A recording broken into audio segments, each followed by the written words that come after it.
Hello dear student, मैं मनोज शर्मा आपके अपने YouTube channel maths planet institute पर आपका हार्दिक स्वागत करता हूं। आज के लेक्चर में अपन करने वाले हैं समाकलनीयता के लिए रीमान कसौटी। आपका ये क्वेश्चन आपके एग्जाम में ये भी पूछा जा सकता है कि रीमान समाकलन के लिए आवश्यक तथा पर्याप्त प्रतिबंध को लिखो। तो रीमान समाकलन के लिए आवश्यक और पर्याप्त प्रतिबंध क्या होता है? मैंने आपको बताया था कि जब एग्जाम्पल अपन प्रूव करते हैं ना, तब तो अपन क्या प्रूव करते हैं बताओ? तब तो अपन ऊपरी रीमान समाकलन और निम्न रीमान समाकलन निकालते हैं।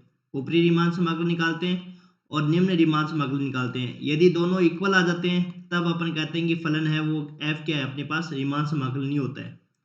ठीक है, ऊपरी रीमान समाकलन और निम्न रीमान समाकलन यदि दोनों बराबर होते हैं तब अपन कह देते हैं कि फलन एफ क्या है, रीमान समाकलन ही होता है। लेकिन एक चीज और है कि जब अपन थ्योरम प्रूव करते हैं ना, जब इसके आगे वाली जो थ्योरम प्रूव करेंगे ना और उसमें फलन अपने को रीमान समाकलन दिखाना है, तब एक कंडीशन होती है, तब उसके लिए आवश्यक और पर्याप्त प्रतिबंध ये होता है कि यूएफपी में से एलएफपी को माइनस करो। यूएफपी को क्या करो? एलएफपी में से माइनस करेंगे तो वो मान है वो लेस देन क्या होना चाहिए? एफ साइलन। और एफ साइलन है वो अपनी इच्छा से माना हुआ कोई धनात्मक संख्या होगी। ठीक है, तो वो अपने को फाइंड करना होता है, वो अपने को प्रूव करना होता है जब भी अपने को कोई थ्योरम सिद्ध करनी हो और उस थ्योरम में अपने को ये बताना हो कि फलन रीमान समाकलन होगा या नहीं होगा। तो उसके लिए अपन क्या करेंगे? उसके लिए अपन यूएफपी माइनस एलएफपी है वो लेस देन क्या प्रूव कर देंगे? एफ साइलन प्रूव कर देंगे। ठीक है, अब देखो आपके एग्जाम में पूछा जा सकता है किस तरीके से कि समाकलनीयता की, आपको पूछेगा कि समाकलनीयता की रीमान कसौटी लिखो और उसका कथन लिखते हुए उसको प्रूव करना है।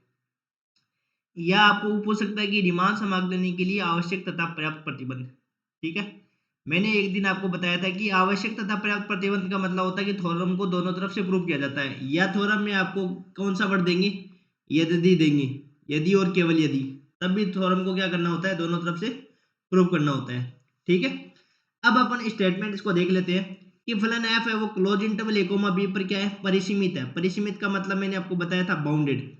तो फलन एफ है वो यदि समाकलनीय है, जबकि प्रत्येक epsilon is greater than zero के लिए एक ऐसा विभाजन अपने को पी एग्जिस्ट करेगा कि यूएफपी और एलएफपी का जो डिफरेंस होगा वो लेस देन किससे हो जाएगा? एप्सिलॉन, जो अपनी इच्छा से माना हुआ धनात्मक पॉजिटिव नंबर होगा।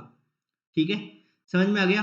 तो अपने को रीमान समाकलनीयता के लिए आवश्यक तथा पर्याप्त प्रतिबंध अपने पास होता है कि यूएफपी अपर डार्बू योग में से निम्न डार्बू योग घटाएंगे और उसका डिफरेंस है वो लेस देन क्या होना चाहिए? एप्सिलॉन।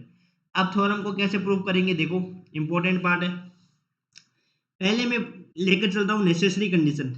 कौन सी condition? Necessary condition. Necessary condition में क्या होता है? आवश्यक जो प्रतिबंध होता है उसको अपन नेसेसरी कंडीशन कहते हैं। उसको कौन सी कंडीशन कहते हैं? नेसेसरी कंडीशन कहते हैं। सबसे पहले मैंने मान लिया कि फलन एफ क्या है? रीमान समाकलनीय है। फलन एफ को क्या मान लिया मैंने? रीमान समाकलनीय मान के चलूंगा। और मैं क्या सिद्ध करके दिखाऊंगा? मैं ये सिद्ध करके दिखाऊंगा कि यूएफपी माइनस एलएफपी का जो डिफरेंस होगा वो लेस देन क्या हो जाएगा? एफ साइलन होगा। सबसे पहले मैं आवश्यक प्रतिबंध में मानूंगा कि फलन एफ है वो रीमान समाकलनीय होगा और फिर मैं ये प्रूव करके दिखा दूंगा कि यूएफपी में से एलएफपी को घटाएंगे तो वो लेस देन क्या हो जाएगा? एप्सिलॉन। फिर अपन क्या करेंगे? जब इसका पर्याप्त प्रतिबंध निकालेंगे ना, तो पर्याप्त प्रतिबंध में क्या करेंगे? अपन ये कंडीशन मान के चलेंगे कि यूएफपी में से एलएफपी को घटाएं वो लेस देन क्या है? एप्सिलॉन है। तब अपने को ये सिद्ध करना है कि फलन एफ क्या होगा? रीमान समाकलनीय होगा। अब अपने पास ये कंडीशन लेकर चलेंगे कि फलन एफ है वो रीमान समाकलनीय होता है। तो जब आप जानते हो कि फलन एफ है वो रीमान समाकलनीय कब होता है? जब ऊपरी रीमान समाकलन है वो निम्न रीमान समाकलन की क्या हो जाए? बराबर हो जाए, तभी तो अपन कहते हैं फलन रीमान समाकलनीय होता है। तो फलन को रीमान समाकलनीय होने के लिए अपने पास ऊपरी रीमान समाकलन है वो निम्न रीमान समाकलन की क्या होगा? इक्वल होगा। ठीक है, ऊपरी रीमान समाकलन है वो निम्न रीमान समाकलन के इक्वल हो जाएगा। फिर अपन ऊपरी रीमान समाकलन और निम्न रीमान समाकलन की डेफिनेशन लगाएंगे और डार्बो प्रमेय का अपन क्या करेंगे? यूज करेंगे। तो देखो, सबसे पहले मैं इतना आपको लिखा देता हूँ। देखो,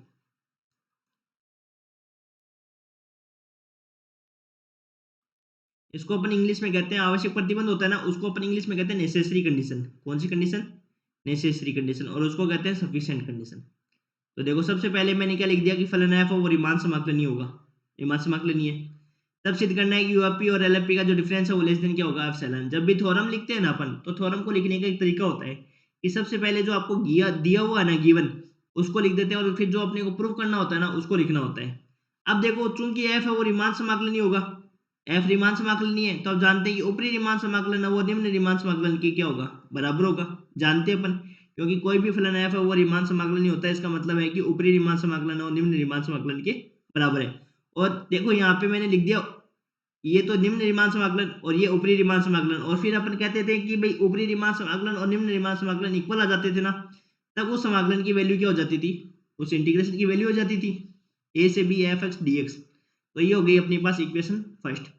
अब लगाएंगे अपन डार्बू प्रमेय। अब डार्बू प्रमेय कैसे लगाएंगे, डार्बू प्रमेय का स्टेटमेंट यूज करेंगे पहले कि माना एफ साइलेन इज ग्रेटर देन संख्या कोई संख्या है, तब डार्बू प्रमेय से कोई संख्या ऐसी डेल विद्यमान होगी ताकि ताकि यूएफपी का यूएफपी लेस देन किससे होगा, ए से B F x D x plus epsilon by two. अब यहाँ पे होता तो एफ साइलन है, लेकिन अपन ने एफ साइलन बाई टू क्यों माना है, क्योंकि जब अपन कंडीशन प्रूव करेंगे ना यूएफपी माइनस एलएफपी, तब अपने को प्रूव करना है क्या, एफ साइलन प्रूव करना है। और एफ साइलन प्रूव करने के लिए अपने को एफ साइलन बाई टू मानना पड़ेगा, और एक बार और एफ साइलन बाई टू मानेंगे तब जाकर ये क्या हो जाएगा, एफ साइलन बनेगा। इसलिए अपन क्या मानते हैं, एफ साइलन बाई टू मानते हैं, ठीक है। आगे समझ में, इसका रीजन भी दे दिया कि एफ साइलन होता तो एफ साइलन है, लेकिन अपन अपने को जो प्रूव करना है ना उसके अकॉर्डिंग अपन क्या मान लेंगे, एफ साइलन बाई टू मानेंगे, ठीक है, कोई दिक्कत नहीं है। अब देखो ये ऊपरी डार, ये जो मैंने लगाई है वो थ्योरम लगाई है डार्बू प्रमेय की, ये थ्योरम अभी लास्ट लेक्चर में पढ़ के आए हैं। यूएफपी एवोल्यूशन किसे हो जाएगा, ए से B F x D x plus epsilon by two, और एलएफपी किससे बड़ा हो जाएगा, इससे बड़ा हो जाएगा, इसकी में भी अपन क्या मानेंगे, एफ साइलन बाई टू ही मानेंगे, ठीक है। अब देखो, अब समझने वाली बात है, अब जो प्रूफ करना है ना उस पार्ट को लेकर चलेंगे अपन।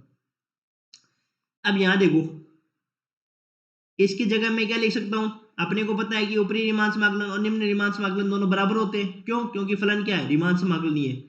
चूंकि जो फलन है, यहां लिख देंगे, देखो वापस से,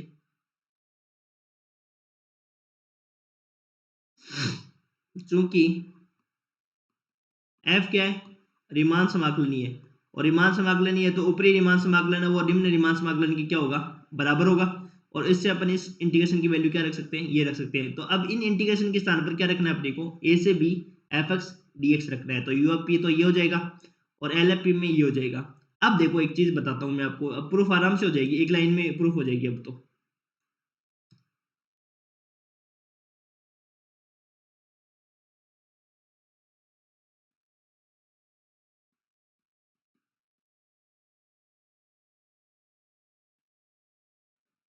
अब देखो जो प्रूफ करना है ना अपने को वो लेकर चलेंगे, देखो अब यहाँ पे इक्वेशन 4 और इक्वेशन 4 पे ध्यान दो एक बार। तो यूएफपी वाली तो लिख दिया मैंने, एलएफपी वाली ये कंडीशन होती है, लेकिन मेरे को दोनों इनक्वलिटी का साइन सेम करना है, तो मैं क्या करूंगा, इसको पूरे को माइनस से मल्टीप्लाई कर दूंगा। अब ये माइनस से मल्टीप्लाई करूंगा तो ये तो माइनस हो जाएगा और ये माइनस हो जाएगा, और इनक्वलिटी का साइन क्या हो जाएगा, चेंज हो जाएगा। और यहाँ पे minus F sine by two, तो ये क्या हो जाएगा, प्लस, ठीक है। अब देखो, अब इस इक्वेशन को 4 को और 5 को मैं क्या कर दूंगा, ऐड कर दूंगा। मैं यहाँ पे ऐड करके दिखाता हूँ आपको, देखो 4 को और 5 को ऐड कर देता हूँ, तो यहाँ पे यूएफपी में से क्या तो कट जाएगा, ऐड करेंगे तब यूएफपी में से तो क्या कट जाएगा, एलएफपी हो जाएगा। और ये वाली चीज देखो, ये वाली और ये वाली तो क्या हो जाएगी, आपस में cancel out, F silent by to बच जाएगा, और यहाँ पे भी क्या बचेगा, एफ साइलेंट बाई टू बचेगा। तो ये हो जाएगा अपने पास less than epsilon, less than का तो साइन चल ही रहा है, एफ साइलेंट बाई टू और एफ साइलेंट बाई टू कितना हो जाएगा, एफ साइलेंट हो जाएगा। तो इस प्रकार से अपने पास आवश्यक जो कंडीशन हो जाएगी वो कैसी क्या हो जाएगी, प्रूफ हो जाएगी। आ गया समझ में।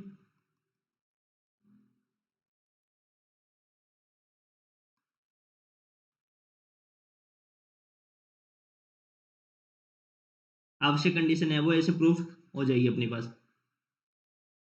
अब देखो मैंने आगे स्लाइड में ये लिख रखा है, यूएफपी में से एलएफपी को घटा रखा है, मतलब जोड़ रखा है। तो देखो जोड़ रखी है इक्वेशन, तो ये तो मेरे पास क्या हो गई, cancel out, F silent by two plus F silent by two कितना हो गया, एफ साइलेंट हो गया। अब देखो पर्याप्त प्रतिबंध की बात करते हैं, पर्याप्त प्रतिबंध भी इंपॉर्टेंट है। पर्याप्त प्रतिबंध में क्या करेंगे अपन, एक ऐसा विभाजन मान लेंगे कि भाई पी ऐसा सूक्ष्मतर विभाजन है, उन सब के लिए यूएफपी और एलएफपी का जो डिफरेंस है वो लेस देन क्या है, एफ साइलेंट। और फिर अपने को प्रूव करना है कि एफ क्या होना चाहिए, रीमान समाकलन होना चाहिए। अब मेरे को एक बात बताओ कि मेरे को एफ रीमान समाकलन ही बताना है, तो रीमान समाकलन के लिए मैं क्या प्रूव करके दिखाऊंगा, मैं ये प्रूव करके दिखाऊंगा कि ऊपरी रीमान समाकलन है वो निम्न रीमान समाकलन की क्या हो जाएगा, बराबर हो जाएगा। बस इस चीज को मैं प्रूव कर दूंगा ना, तो मेरे पास फंक्शन क्या हो जाएगा, रीमान समाकलन। और मैं इस कंडीशन से लिख सकता हूँ कि एफ क्या होगा, रीमान समाकलन। होगा या नहीं होगा, हो जाएगा। तो ये माना कि epsilon is greater than zero के संगत देयर एग्जिस्ट एक p small p belongs to p interval से close interval a comma b की पी एवं इसके सभी सूक्ष्मतर विभाजन, सभी सूक्ष्मतर विभाजन के लिए बात क्या है, सत्य है। U F P minus L F P वाली बात है ना, ये सभी सूक्ष्मतर विभाजन के लिए क्या है, सत्य है। ठीक है, अब अपने को सिद्ध करना है कि एफ क्या है, रीमान समाकलन ही है। और यहाँ पे लिखना चाहो तो ऐसे भी लिख सकते हो, अर्थात अपन को क्या प्रूव करना है, अर्थात ए से B F x D X equal to A से B F x D X. ठीक है, अब देखो ऊपरी रीमान समाकलन की क्या लगानी है, डेफिनेशन लगानी है। तो ऊपरी रीमान समाकलन की क्या डेफिनेशन होती है, ए से B bar F x D X equal to होता है infimum of U F P. U F P की ये इनफिमम वैल्यू होती है, वो क्या होती है, ऊपरी रीमान समाकलन होती है। तो मेरे को एक बात बताओ, मैं आपसे क्वेश्चन पूछूं कि एक बात बताओ ये कि जो अपने पास ऊपरी रीमान समाकलन है एक तरफ, तो ये ऊपरी रीमान समाकलन है, और एक तरफ मेरे पास क्या है, यूएफपी है। तो बताओ इनमें से बड़ा कौन होगा, यूएफपी बड़ा होगा या ये वैल्यू बड़ी होगी, ये वैल्यू छोटी होगी और यूएफपी बड़ी होगी। क्यों, ये ऊपरी डार्बू योग है, जबकि ये क्या है, ऊपरी डार्बू योग का मिनिमम इनफिमम वैल्यू है। देखो यूएफपी का ये इनफिमम वैल्यू है ना, तो ये मान क्या होगा, कम होगा, और ये मान क्या होगा, ज्यादा होगा। तो इस वाली बात से अपन लिख सकते हैं ए से B bar F x D x है वो लेस देन किससे होगा, यूएफपी से होगा। ठीक है, ये बात समझ में आ गई, क्यों हुआ, तो यूएफपी बड़ा होगा ना, ऊपरी डार्बू योग है वो बड़ा होगा, इससे बड़ा होगा, ऊपरी रीमान समाकलन से क्या हो जाएगा, बड़ा हो जाएगा। इक्वल भी हो सकता है और बड़ा भी हो सकता है। देखो अगली स्लाइड में चलते हैं। अब यहाँ पे देखो निम्न रीमान समाकलन में क्या रिलेशन होता है, बताओ। निम्न रीमान समाकलन क्या होता है, सुप्रीमम वैल्यू होती है ये क्या होती है, सुप्रीमम वैल्यू होती है। तब बताओ ये एलएफपी से बड़ा होगा या छोटा होगा, सुप्रीमम वैल्यू है तो बड़ी कौन होगी, ये वाली साइड बड़ी होगी, सॉरी ये वाली साइड बड़ी होगी, क्योंकि ये ऊपरी रीमान समाकलन है वो बड़ा होगा किससे, एलएफपी से, ये निम्न डार्बू योग है ना। तो ये वाली ये कंडीशन है वो इससे बड़ी हो गई। अब देखो यहाँ समझो, मैं इस इनइक्वालिटी का साइन चेंज करना चाहता हूँ, तो क्या करूंगा बताओ, माइनस कर दूं, दोनों तरफ माइनस कर दिया, तो ये less than equal to minus L F P आ गया। अब यहाँ पे समीकरण 6 और 7 को देखो गौर से। समीकरण 6 क्या थी अपने पास, ए से B bar F x D x है वो less than U F p था, देखो ये था,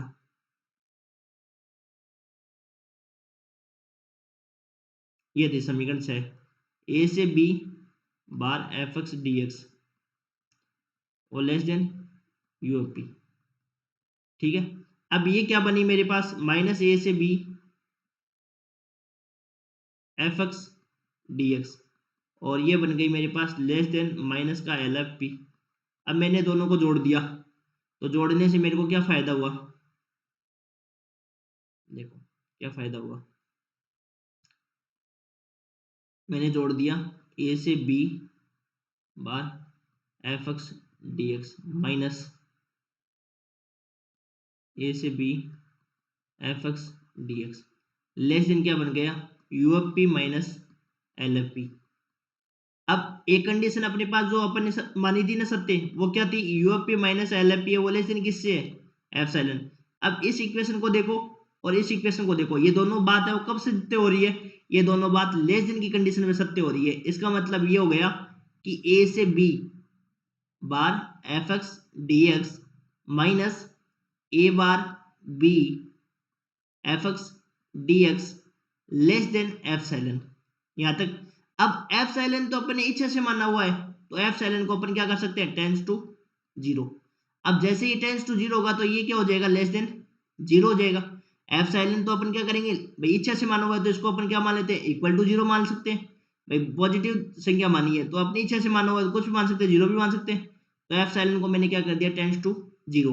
और जैसे टेंस टू जीरो करना किया मैंने, तो ए से B bar F x D X किसके बराबर आ गया मेरे पास, इंटीग्रेशन ए बार B F x D X के बराबर आ गया। अब देखो यहां से क्या कंक्लूजन निकला, कि यहां से तो अपने को ये पता चला कि ऊपरी रीमान समाकलन और निम्न रीमान समाकलन तो है वो दोनों बराबर हो गए।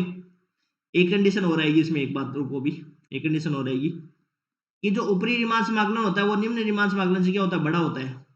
उससे फिर लिखेंगे अपन दोनों बात, ऐसे भी प्रूव कर सकते हैं, उसमें भी डायरेक्ट भी लिख सकते हैं। देखो यहाँ से एक कंडीशन और लिख देंगे अपन,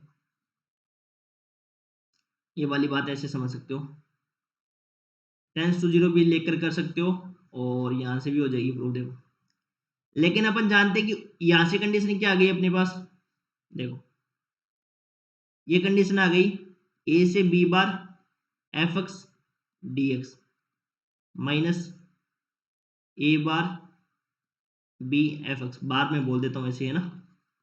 अब ये तो मान क्या है, लेस देन एफ साइलन है, और अगली स्लाइड में देखोगे तो यही मान क्या होता है, ग्रेटर देन होता है। भाई यहाँ से लेस देन जीरो आ गई, तो यहाँ से मेरी बात, ये वाली बात सिद्ध हो गई ना, मैंने ये बता दी। अब ये लेस देन वाली कंडीशन होगी, ठीक है ना, लेस देन की कंडीशन। लेकिन अपन जानते हैं कि परिमित सीमित फलन का जो निम्न रीमान समाकलन होता है ना, वो ऊपरी रीमान समाकलन से बड़ा नहीं हो सकता है। तो बड़ा कौन होगा, ऊपरी रीमान समाकलन बड़ा होगा।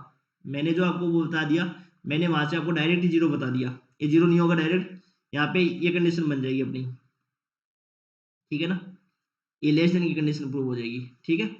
अब अपन जानते हैं कि ऊपरी रीमान समाकलन बड़ा होता है कि निम्न रीमान समाकलन बड़ा होता है, ऊपरी रीमान समाकलन बड़ा होता है ये। अब ये तो कह रही है समीकरण आर, तो क्या कह रही है कि ऊपरी रीमान समाकलन है वो छोटा है निम्न रीमान समाकलन से, और समीकरण 9 क्या कह रही है कि ऊपरी रीमान समाकलन है वो रीमान समाकलन से क्या है, बड़ा है। तो दोनों, एक बात कब सत्य होगी कि ऊपरी रीमान समाकलन है वो निम्न रीमान समाकलन से एक बार तो छोटा है और एक बार बड़ा हो रहा है। भाई एक बात बताओ, भाई कोई किसी का भाई है मान लो, तो एक बार वो बड़ा हो रहा है एक बार वो छोटा हो रहा है, तो क्या होगा, या तो वो दोनों बराबर ही होंगे, है ना, तो कोई बड़ा कोई छोटा नहीं होगा। तो ये दोनों एक बात सत्य कब होंगे, जब ये दोनों क्या होंगे, इक्वल होंगे। और दोनों इक्वल होते ही ऊपरी रीमान समाकलन और निम्न रीमान समाकलन बराबर होते ही क्या हो गया, कि फलन है वो रीमान समाकलन ही हो जाएगा, और अतः प्रतिबंध क्या हो जाएगा, पर्याप्त हो जाएगा, जो अपने को प्रूफ करना है, ठीक है। ये अपनी होगी रीमान समाकलन के लिए जो आवश्यक पर्याप्त प्रतिबंध। अब अगले लेक्चर में अपन करेंगे इनके गुणधर्म, और फिर अपना एक लेक्चर बचेगा फंडामेंटल थ्योरम ऑफ, ठीक है। फिर उसके बाद में आपको अपने अनुसार रिवीजन करना है, और best of luck for examination, ठीक है, थैंक यू।